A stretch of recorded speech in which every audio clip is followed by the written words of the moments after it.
오늘은 우리가 잘 아는 삭개오 이야기에서 예수님께서 어떤 선택을 하셨는지에 대해서 살펴보려고 합니다. 여러분, 스토리는 많이 들으셨을 거예요. 굉장히 단순해요. 예수님께서 여리고를 이렇게 지나가시는데 삭개오라고 하는 사람이 있었어요.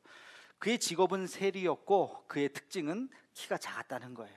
사람들이, 수많은 사람들이 예수님 그때 당시만 하더라도 인기가 많았기 때문에 와 보려고 이제 몰려들었는데, 삭개오도 그 소문을 들은지라 예수님 한번 보려고 딱 왔는데 사람이 많아서 볼 수가 없는 거예요. 키 작은 사람들은 그 고통을 아마 좀 아실 거예요, 그죠? 어떡하지? 그러다가 한 가지 생각을 한 게, 나무에 올라가서 봐야 되겠다. 그래서 나무에 탁 올라가서 이제 저쪽부터 예수님이 오시는 모습을 탁 지켜봤는데, 예수님이 그 앞에 딱 오시더니만 나무를 딱 쳐다보고 삭개오야 내려와라 하시면서 삭개오에게 한 말씀을 하셨어요. 오늘의 주제는 제가 그 이스라엘 성지순례를 우리 교우들하고 갔지 않았습니까? 여리고에 갔더니 삭개오가 올라갔을 거라고 추정되는 뽕나무라고, 뭐 뽕나무가 아니던데 하여튼 그 나무가 하나 있고 거기 팻말이 있더라고요. 근데 진짜인지 가짜인지는 몰라요. 근데 그 당시에 길이, 여리고라는 게 굉장히 오래된 고대 도시거든요. 그 고대 도시의 그 큰 대로는, 예루살렘으로 향한 대로는 이 길밖에 없고, 여기에 가운데 아주 그냥 그런 그 나무가, 멋진 나무가 하나 있어요. 아주 막 크진 않지만 딱 눈에 띄는 나무가 하나 있어요. 그래서 아마 여기에 올라갔을 것이다 라고 추정하면서 이렇게 팻말을 해 놓은 거예요. 거기서 뭐 사진도 찍고 그랬는데, 그게 주인공은 아니에요. 뽕나무가 주인공도 아니고, 삭개오가 키가 작았다는 것도 우리 아동부 때 그런 얘기 많이 들었는데 그것도 주인공이 아니에요. 오늘의 이야기의 주제는 예수님께서 삭개오에게 하셨던 말씀입니다. 자, 예수님께서 삭개오에게 뭐라고 말씀하셨는가? 우리 함께 같이 5절 말씀을 함께 같이 읽겠습니다. 시작. 예수께서 그곳에 이르사 쳐다보시고 이르시되 삭개오야 속히 내려오라. 내가 오늘 내 집에 유하여야 하겠다 하시니. 아멘. 예수님께서 뭐라 그러셨어요? 내가 오늘 너희 집에 함께 머물겠다. 굉장히 단순한 말인 것 같죠? 무심코 하셨던 말씀인 것 같은데 사실은 그렇지 않습니다. 굉장히 의미심장한 말씀이에요. 예수님께서 큰 마음 먹고 하신 말씀이에요. 이게 예수님의 선택이었습니다. 왜 이런 선택을 하셨는가? 이 선택에 담겨진 의미가 무엇인가? 여러분, 이 말씀을 하시자 사람들이 깜짝 놀랐어요. 그 장면을 7절 말씀 함께 같이 보겠습니다. 시작. 무사람이 보고 수군거려 이르되 저가 죄인의 집에 유하러 들어갔도다 하더라. 아멘. 예수님께서 삭개오의 집에 머물겠다고 하자 사람들이 놀래고, 야, 이게 사실이야? 지금 내가 잘못 들은 거 아니야? 귀를 의심하면서 예수님 뭐래? 삭개오의 집에 가겠다고? 사람들이 수근수근 거리는 거예요. 예수님은 그런 사람들이 그렇게 말할 거라는 걸 아셨어요. 비난받을 말이라고 하는 것을 예수님께서는 아셨고, 그럼에도 불구하고 그 말씀을 하셨다는 거예요. 사람들에게 불필요한 오해를 줄 수 있다는 것을 예수님께서 왜 모르셨겠어요? 아셨지만 이 말씀을 하셨다는 것입니다. 왜 그랬을까요? 삭개오는 사람들이 싫어했던 사람이기 때문에, 미워했던 사람이었기 때문에 그렇죠. 삭개오의 직업이 뭐라 그랬어요? 세리. 그 당시에 세리는 소위 말해서 일제시대 때 매국노 취급을 당했던 직업이었어요. 세금을 걷긴 했지만 과도하게 걷고, 말도 안 되는데 세금을 붙여서 막 걷고, 그래서 이제 로마의 그 세금을 상납하고 자기도 그것에 대한 이득을 취하는, 같은 동족이면서도 어떻게 저렇게 미운 짓을 골라서 하는, 특별히 애국심에 가득한 유대인들에게 있어서는 쳐다보기도 싫은 사람이 바로 세리였다는 것이죠. 근데 예수님께서 야, 세리는 저리 가. 그래도 현찬을 판국에, 아니 삭개오는 세리장이잖아요. 그런 삭개오에게 내가 오늘 인자한 표정과 말씀으로 내가 오늘 너희 집에 유하여야 하겠다? 이게 말이 돼? 아니 삭개오랑 어울리다니. 예수님 그 집에 가서 뒷돈 받는 거 아니야? 그 집에서 어떻게 하루를 머무실 생각을 하지? 사람들이 수근수근수근거리기 시작했어요. 그럼에도 불구하고 예수님의 선택은 삭개오를 보자마자 내가 오늘 너의 집에 유하겠다 라는 말씀을 하셨습니다.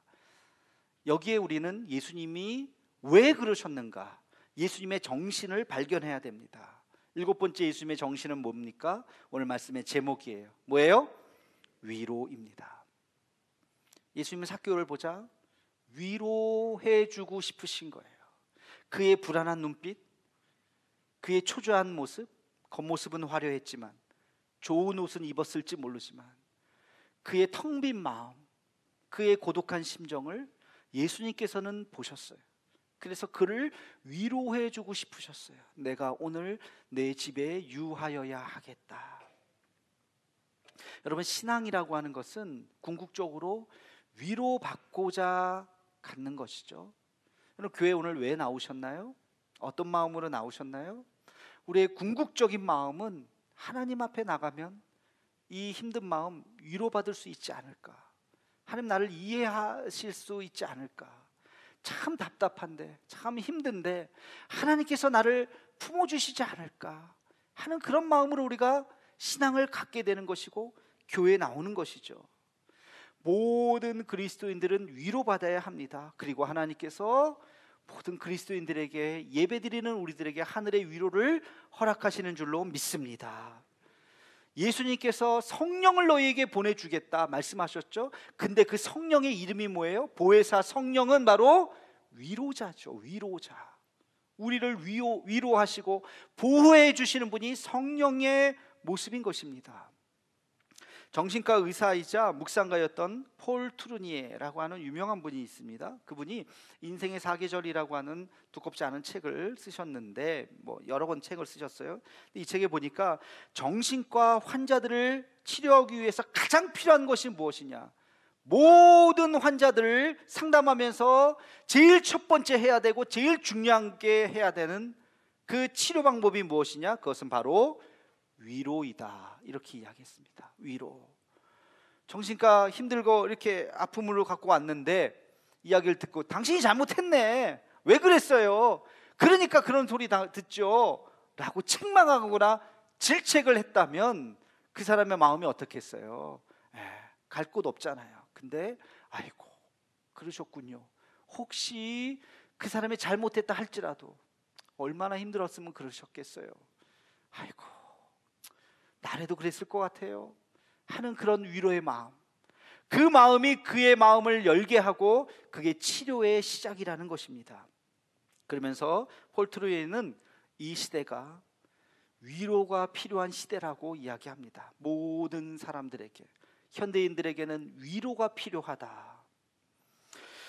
이런 말이 있어요. 인생은 멀리서 보면 희극이고 가까이서 보면 비극이다. 누가 했는 말인 줄 아세요? 미국의 희극 배우인 찰리 채플린입니다. 찰리 채플린 잘 알죠?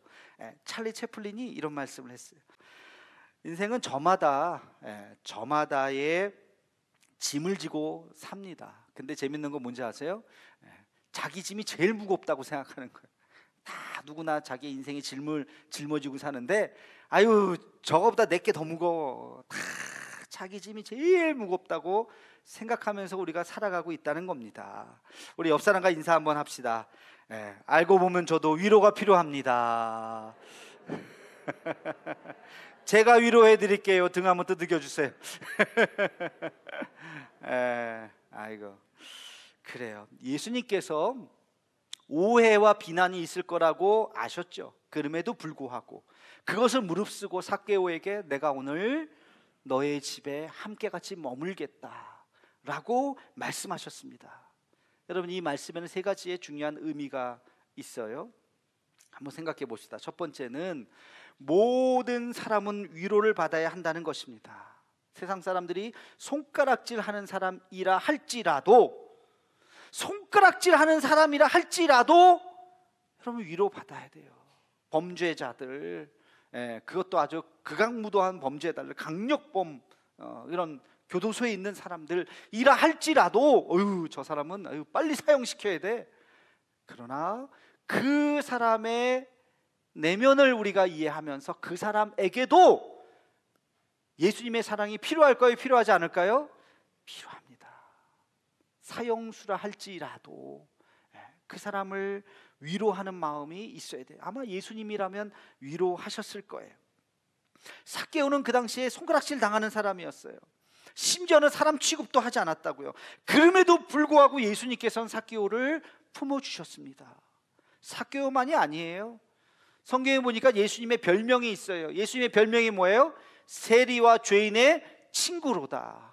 한두 사람 그렇게 했다는 게 아니에요. 항상 그렇게 했다는 거예요. 항상 죄인들을 품어주셨어요. 항상 세리처럼 사람들이 피해가는 사람, 눈도 마주치지 않는 사람을 예수님께서는 따뜻한 눈으로 그들을 품어주셨던 것입니다. 그래서 예수님의 별명이 세리와 죄인의 친구다, 그렇게 사람들은 말하기 시작했어요. 여러분, 성경에 곳곳에 나오죠. 우리가 잘 알죠. 남편이 다섯인 사마리아 여인, 다른 사람들은 만나려고 하지도 않아요. 본인도 마찬가지고. 그러나 그에게 물 좀 다오 하면서 다가가시면서 그를 치유해 주셨습니다. 가늠하다 현장에 붙잡힌 여인, 빼도 박도 못하잖아요. 법대로 합시다. 돌로 쳐서 죽이면 되죠. 그렇죠? 오히려 그에게 돌로 쳐서 죽인 사람이 의인인 것처럼 느껴지는 바로 그 순간 예수님께서는 그를 품어주셨잖아요. 가난한 자들의 친구가 되셨고 병자들을 고쳐주셨어요. 왜? 그 당시에 병자들은 부정한 사람이에요. 가까이 해서는 안 돼요. 그러나 예수님께서는 그들을 품어주셨습니다. 이게 바로 예수 정신이에요. 예수님이 그렇게 사셨잖아요. 그리고 그 제자들에게도 그렇게 살라고 말씀하셨고, 그 제자의 제자인 우리에게 바로 이 예수님의 정신이 남아 있어야 되는 것입니다. 구약에도 같은 정신이 있어요. 고아와 과부와 나그네를 돌봐주어라. 이것이 성경의 가르침이죠. 고아와 과부와 나그네, 전혀 다른 사람인 것 같지만 이들의 공통점이 있어요. 사회적인 약자예요. 자기 힘으로는 살아갈 수 없는, 기업이 없는 사람이에요. 자기 힘으로는 벌어먹고 살 수가 없는 사람이에요. 남이 도와줘야 될 사람들이에요. 그런 사람들을 잘 돌봐주어라. 이것이 성경의 가르침이요, 이것이 신약에 와서 성경의 정신이요, 예수님의 말씀이요, 그 성경의 정신이 이 시대에 어디를 통해서 구현되어야 됩니까? 바로 교회를 통해서 구현되어야 하는 것이죠. 그래서 교회는 바로 이 성경의 정신, 예수님의 이 정신을 실천하는 곳이 바로 교회인 것입니다. 교회가 그래서 상처받은 사람, 아픈 사람, 위로가 필요한 사람, 그들에게 다가가서 손을 내밀고 손을 붙잡아주고 다시 일으켜주고 품어줄 수 있는 그런 한국 교회, 그런 우리 대도교회가 되기를 주님의 이름으로 축원합니다. 두 번째, 누가 위로를 해주어야 할까? 누가 위로를 해줘야 할까요? 바로 우리입니다. 우리가 약하고 연약한 자들을 위로해 줘야 돼요. 아유, 목사님, 나도 하나 감당하기 힘든데 우리가 뭘 위로해 주겠습니까? 라고 말하실 수 있겠지요. 그러나 아니요, 부족한 모습 이대로, 여러분 그 모습 그대로 우리는 누군가의 위로자가 될 수 있는 것입니다. 제 모교회에 어렸을 때, 중고등학교 이렇게 다닐 때 그 여자 전도사님이 계셨어요. 아마 그때 제 기억 60대 훨씬 넘은 70 그 정도 가까이 되셨을 거예요. 아마 그 신방 전도사님이 계셨는데, 부목사님에게 들은 이야기예요. 근데 그분이 평생 홀로 사셨어요. 근데 그냥 홀로가 아니라 결혼을 했어요. 결혼을 했는데 아이를 가졌어요. 근데 남편이 돌아가셨어요. 그래서 그 아이를 낳고, 유복자를 낳고 그 아이 하나를 기르면서 그때 당시 다시 이렇게 시집가고 할 수 있는 상황도 아니었잖아요. 하나님 앞에 기도하면서 교육자가 되고 평생 교회를 섬기는 전도사가 되셔서 살아가셨습니다. 근데요, 이분에겐 아주 독특한 하나의 파워가 있는데, 능력이 있는데, 그게 뭐냐면 사람들을 위로한다는 거예요. 어떤 사람들? 힘든 일을 당한 사람들. 그래서 이 신방 전도사님이 힘든 일을 당한 사람을 찾아가요. 그러면서 기도해 주면서 한 말씀 하세요. 그래도 집사님은 나보다 나아요. 집사님은 나보다 나아요. 이 말 한마디에 함께 같이 손을 잡고 함께 같이 눈물을 펑펑 쏟는다는 거예요. 여러분, 우리의 상처가 때로는 사람들에게 위로가 되는 거예요. 우리의 실패가 때로는 다른 사람들에게 교훈이 되는 것입니다. 우리의 아픔이 사람들에게 격려가 될 때가 있다는 것이에요. 그래서 헨리 나우엔이 그런 말 했잖아요. 상처 입은 자가 진정한 치유자가 될 수 있다는 겁니다. 건강한 사람이 아니라 상처 입었기 때문에 내가 세상에서 치유자가 될 수 있다는 것입니다. 연약하기 때문에 오히려 하나님께서 우리를 사용하신다는 것입니다. 여러분, 실패를 해본 사람만 실패한 사람의 마음을 이해를 할 수 있습니다. 하나님께서 인간을 사랑하셨어요. 그리고 우리를 구원하시기 위해서 그의 독생자 아들 예수 그리스도, 하나님이신 예수님이 인간의 몸을 가지고 이 땅에 오셨어요. 굳이 그렇게 하실 필요도 없었는데, 우리를 구원하시기 위해서 굳이 그렇게 하실 필요가 없었는데, 그럼에도 불구하고 그분이 인간의 몸을 가지고 아기 예수님으로 우리 가운데 오셨다고요. 왜? 우리를 이해하시기 위해서. 육신의 모습 그대로, 그래서 우리의 고통을 아시고 우리의 아픔을 아시고 우리의 굶주림을 아시고 우리의 슬픔을 그대로 느끼셨던 것입니다. 예수님께서 마지막에 어떻게 돌아가셨어요? 십자가에 달려 돌아가셨잖아요. 그 육체의 가시, 그 고통을 몸으로 온전히 느끼면서, 인간의 그 극한의 고통을 느끼면서 돌아가셨어요. 사람들은 이야기하죠. 십자가는 실패라고. 아니, 자기가 하나님의 아들인데 저렇게 고통스럽게 죽냐고, 빨리 내려와야지, 저게 무슨 하나님의 아들이냐고. 그러나 십자가는 실패가 아닙니다. 십자가는 뭡니까? 승리였죠. 십자가는 승리인 것입니다.